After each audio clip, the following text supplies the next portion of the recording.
বর্তমান সময়ে জনপ্রিয় কন্টেন্ট ক্রিয়েটর রাফসান দা ছোট ভাই। সম্প্রতি মা বাবাকে একটি অডি গাড়ি উপহার দিয়ে আলোচনায় আসেন তিনি। এর মধ্যে সামাজিক যোগাযোগ মাধ্যমে সামনে আসে রাফসানের বাবার 2.5 কোটি টাকা ঋণ নেওয়ার তথ্য। তারপর কেউ কেউ বলতে শুরু করেন রাফসান চাইলে গাড়ি না কিনে বাবার কোম্পানির নেওয়া ব্যাংকের ঋণ পরিশোধ করতে পারতেন। আবার কেউ কেউ এর বিপরীতেও কথা বলেন। চলতে থাকে পক্ষে বিপক্ষে নানা আলোচনা।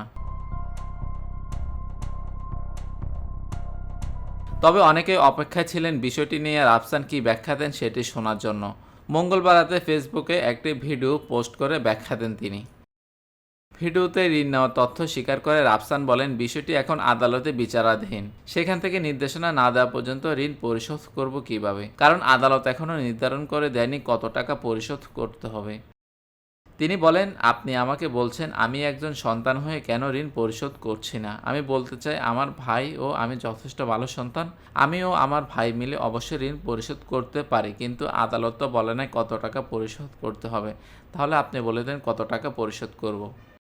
গাড়ির দাম নিয়ে এই কন্টেন্ট ক্রিয়েটর বলেন, আমার বাবাকে গাড়ি কিনে দিয়েছি, সেটার দাম 2 কোটি টাকা, কিন্তু এই গাড়ির দাম 2 কোটি টাকার আশেপাশেও না।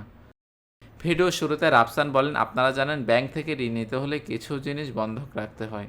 আমরা একটা জমি বন্ধক রেখেছি, সেটার দাম যদি 10 টাকা হয়, আমরা ঋণ নিয়েছি 1 টাকা। তারা এই ঋণের পরিবর্তে আমাদের 10 টাকার জিনিসটা নিতে চায়, তাই আমরা আদালতে গিয়েছি।